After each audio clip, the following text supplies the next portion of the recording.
Hey everybody, we're back. It's Wednesday, and that means it's New Comic Book Day. And tonight we're going to be reviewing The Walking Dead number 145. So, if you're not totally caught up on The Walking Dead comics, if you haven't read issue 145 yet, you're going to want to skip this video until you have, because everything we say from this point forward is going to be a spoiler. Not that there's a whole bunch to spoil in this comic. No, not really. This is kind of a calm before the storm kind of a comic.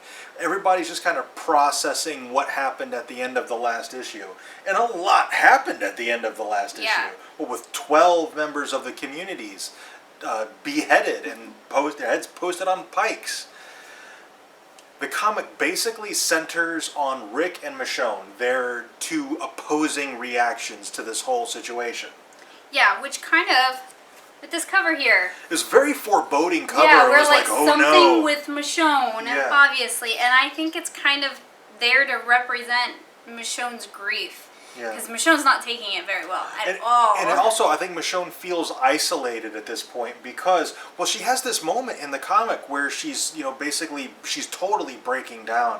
And she's like, I threw it away. I had everything I ever wanted and I threw it away. There's, what'd she say? There's something wrong with me or something. Yeah, I had everything I wanted and then I threw it all away. There's something wrong with me. Something like that. And Robert Kirkman...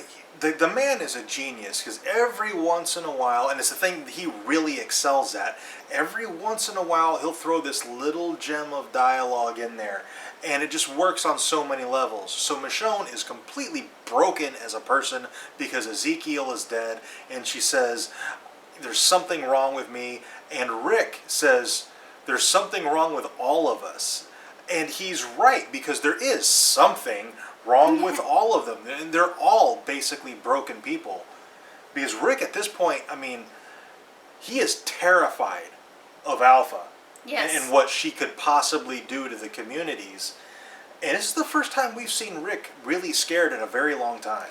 What really stuck out to me was that Rick did not tell Andrea why they can't go after him.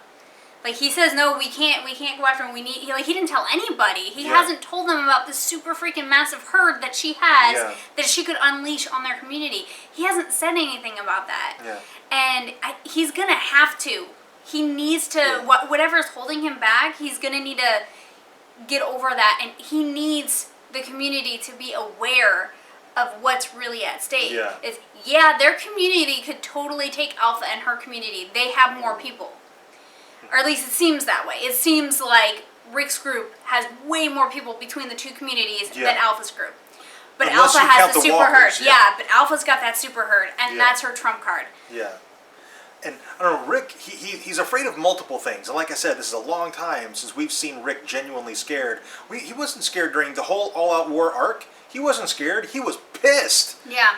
We haven't seen Rick genuinely frightened since Carl got shot. Yeah. Basically. But this is super frightening. That herd, even with their walls, that herd can hurt them. Mm-hmm. That herd could decimate them. Yeah. And he basically said, he's afraid of so many things. He's afraid of what Alpha could do, but he's also afraid that just the situation, even if Alpha doesn't go on the offensive, that he will lose the communities, that they'll quit respecting him, and they'll revolt. And that is a good thing to be afraid of, because Negan's still in the background. Mm-hmm. If people are going to start turning to a different potential leader, it's going to be Negan. Because everybody knows what he's capable of. Yeah. Everybody still remembers what Negan did. Mm-hmm. And that's beneficial when it comes to Alpha's group. That's knowledge that they're going to use and be like, Negan can take care of this. If Rick won't do it, which is why I'm saying Rick needs to tell the group about the supermassive herd that she has, because if he doesn't, they're going to want revenge. They're going to want to take that group out. And the comic concludes with Rick, basically having a town meeting, and he's just starting to tell everybody what happened. So whether or not he reveals, Alpha's trump card, the super mega herd, or not remains to be seen. I think he has to. I think he has to as well, but I don't think he's going to. I think I think the next couple of comics are going to be building up to this fight with Alpha's group, and I think it's going to be kind of an inner demon of his. Do I tell them? Do I not? And Because he's it could gotta incite have, panic if Yeah. he does.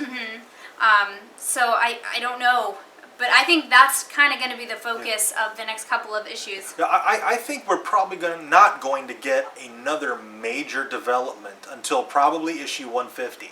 I think the next four comics, 46, 47, 48, and 49, will be pretty much setting up, and then basically All Out War 2 kicks off with 150. Yeah, I agree.